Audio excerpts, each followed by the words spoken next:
சிரிய தலைநகர் டமாஸ்கஸுக்குள் தற்போது கிளர்ச்சி படையினர் நுழைந்திருப்பதாக அண்மை தகவல் கிடைத்திருக்கிறது. இதன் காரணமாக அதிபர் பஷார் அல் ஆசாத் தப்பிச் சென்ற விமானமும் மாயமானதாக தற்போது கூடுதலாக அண்மை தகவலாக கிடைத்திருக்கிறது. சிரியாவில் நடைபெற்று வரக்கூடிய உள்நாட்டு கலவரத்தில் நீட்சியாக கிளர்ச்சியாளர்கள் தற்போது தலைநகர் டமாஸ்கஸை கைப்பற்றி இருக்கின்றனர். இதன் காரணமாக அங்கு இருந்த அதிபர் தற்போது தனி விமானம் மூலமாக தப்பிச் சென்றதாகவும் அண்மை தகவல் வெளியாகி இருக்கிறது.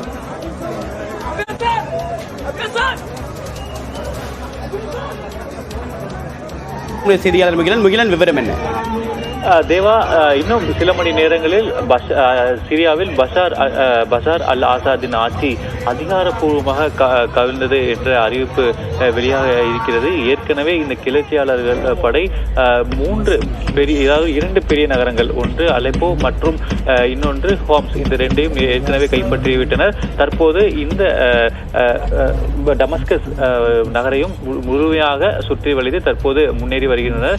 ஏற்கனவே டமஸ்கஸ்குள் இந்த கிளர்ச்சி படையினர் பெருமளவில் நுழைந்திருக்கின்றனர். அதாவது இந்த சிரிய அரசிற்கும் இந்த கிளர்ச்சி படையினருக்குமான அந்த துப்பாக்கி சூடானும் தற்போது தீவிரம் அடைந்திருப்பதாகவும் தற்போது தகவல் வெளியாகிறது.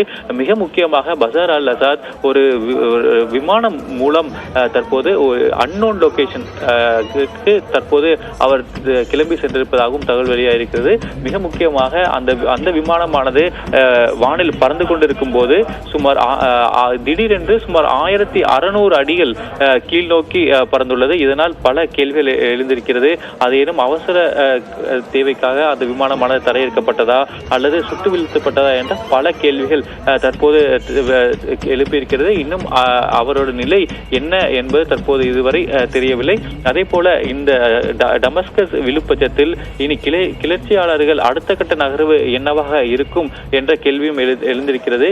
இதுவரை அதாவது இந்த கிளர்ச்சியாளர்கள் ஆட்சி கவிழும் பட்சத்தில் என்ன செய்ய வேண்டும் என்ற ஒரு உறுதியான முடிவையும் அவர்கள் எடுக்கவில்லை. தற்போது இந்த டமஸ்கஸ் நகரமானது விழும் பட்சத்தில் பஷார் அல் ஆசாத் ஆட்சியும் விழும். அதைத் தொடர்ந்து இனி இந்த மத்திய கிழக்கு நாடுகளில் என்ன நடந்ததோ, அதாவது லிபியா போன்ற நாடுகளில் என்ன நடந்ததோ அவ்வாறு அந்த கிளர்ச்சியாளர்கள் அந்த ஆட்சியை அமைப்பார்களா இல்லது இதற்கு வேறேனும் ஏற்பாடுகள் தற்போது செய்வார்களா என்பதையெல்லாம் நாம் பொறுத்திருந்து பார்க்க வேண்டும். தேவா, விரிவான தகவலுக்கு நன்றி முகிலன்.